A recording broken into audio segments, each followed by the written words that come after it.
We have this opportunity that we wouldn't have had years ago to ship a game and then really collaborate with people outside the studio to figure out like what is the best version of that. Honestly, yeah, like we're building something the community has been asking for, and it's accumulation of everything that we believe the game needs to be. The upside to that is we're not holding anything back. All the feedback we've heard for the last year is, this is it, it's in Forsaken.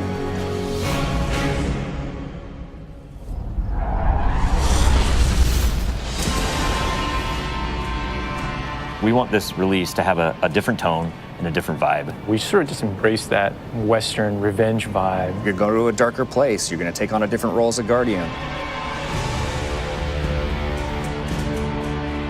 A barren landscape with like the asteroid vibe with like tumbleweeds. And I mean, that just sounded cool. Grit, man. Want to bring the dirt back. And what better way to start a story than to start it with a prison break? Right. Cade's been filling this prison with bad guys that are really bad. And so when it breaks, things can happen to all the world. First place you're going to go to is the Tangled Shore, which is a new part of the reef that you've never seen before. That's right, my friend. It's a collection of lashed together asteroids Yes. and rocks out in the asteroid It's belt. very otherworldly, and it's full of Pirates and assassins and bad guys. It's become a lawless place. It truly is a frontier. It's completely taken over. The most malevolent force there is the Scorn. They're very aggressive. They're always going to charge and push you. The Barons are the top dogs in the Scorn, and each one has gone back and like committed nefarious crimes. I think of it as the reverse Magnificent Seven, like the worst of the worst criminals. You are hunting down these different Barons. In fact, they're called Baron hunts. So one Baron is a sniper, and you have a sniper versus sniper battle with them. Another Baron is this big, giant, hulking melee character.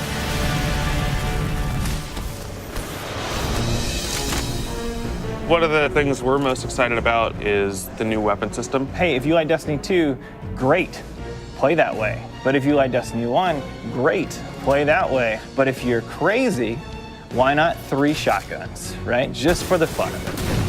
We need to have as many ways as possible, and then we need to have people fighting about it. Like, no, man, you f***ed up, you're taking the wrong weapons, or can I say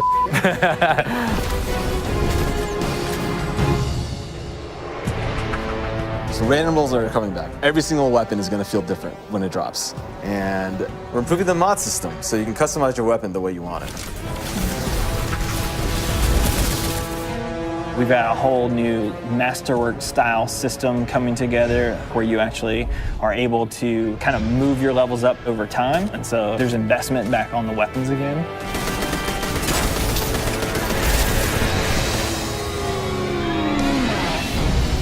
New supers, yeah, crazy new supers. What's your favorite? Fire knives are awesome, which is a different take on Golden Gun. We took a lot of inspiration from Rise of Iron. Cast that thing. You got a huge hammer now, and you slam that thing down, and it sends out this fire in front of you that then creates a fire tornado. We got to take it to the next level, you know? The idea that anyone who plays, however they play, they're going to have some new way to engage. Yeah. I'm in love with the new Void Warlock. Teleportation that's like super anime, just like We've been having great games with the Arc Warlock. basically cast this thing, he pulls back. Yeah, and it's gonna break the game, and I think that's amazing, yeah. You know? We also wanted a new weapon type that felt meaningful, so we came up with a bow and arrow, which seems kind of crazy, but when you use it, you feel like godlike. It is utilitarian, it's fantastical, it's also sci-fi. So we have a short range bow, we have a medium range bow, we have a long range bow. We built this guy, which is like supposed to be super techy. You're like, why would you ever choose a bow in a game that has an automatic, machine gun? But boy, it's deadly. I mean, that's a nice machine gun you got there, buddy, but right, and then it's done. The biggest thing for me going into production on this game was like a new way to play, a new thing to do that like is new to Destiny. Let's see what we've got. We want to be able to give players what they want, but also surprise them. Gambit is a brand new mode. Destiny begs to marry PvE and PvP together. It's like adding bacon to peanut butter and jelly. You start off being able to see the other team that you're going to compete against, so you can taunt each other, you can emote. Each team is in their own separate arena, and they're being assaulted by combatants. They're dropping motes for you to collect, you bank them. When you put them in your bank, you're gonna send a blocker over to the other side. That locks their bank down. They can't put motes into it until they take out that blocker. Filling up your bank with the motes is how you summon your primeval. You burn it down, that's it, round's over. The interesting part is that we allow one person from your team to go over to the other side and physically invade. I mean, I've seen people that just hate PvP. Like, the first time they invade and they get multiple kills, they'll come back and they'll be like, suck it! It's awesome. We leave the raid team alone. I mean, if you can't tell, like, we just kind of let them do their own thing. But We have Joe over there. For this next raid, we wanted to get back to the epic adventure where you're going out to slay a big monster again. This raid has more bosses than any raid we've ever had before, and we're really excited to get players in there.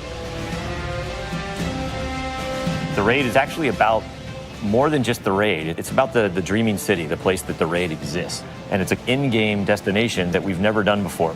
It's the awoken homeland.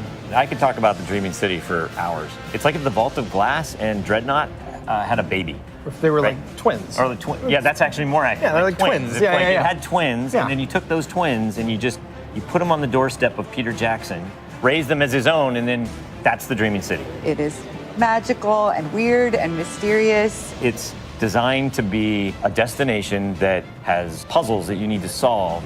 A lot of hidden corners, lots of passageways that might not seem to exist the first time. And the raiders, they affect this destination. They change it for everyone. It's like this cyclical endgame place where there's just secrets and different activities that unveil over time. So the Dreaming City that you see at launch is not going to be the same Dreaming City 2-3 weeks later.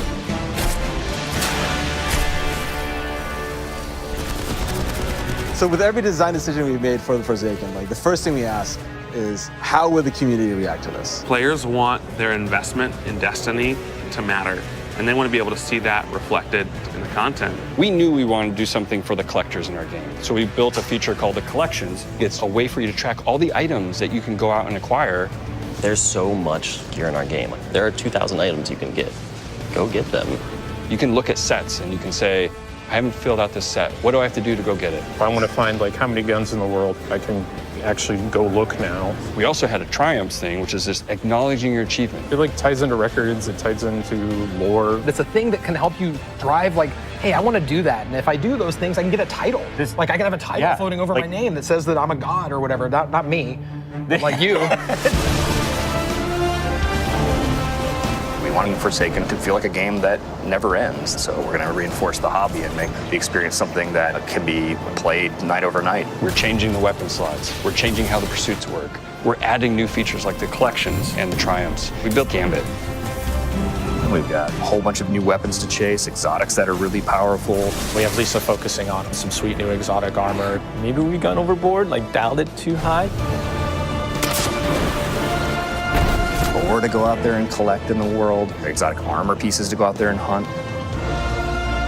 We're working on armor perks, random rolls, new mod system, new subclass paths. We're making Forsaken for people who love Destiny. Making a game that we can all love. That is the goal. That's what we're going to constantly be pushing towards, always. Everything we're building is through that lens.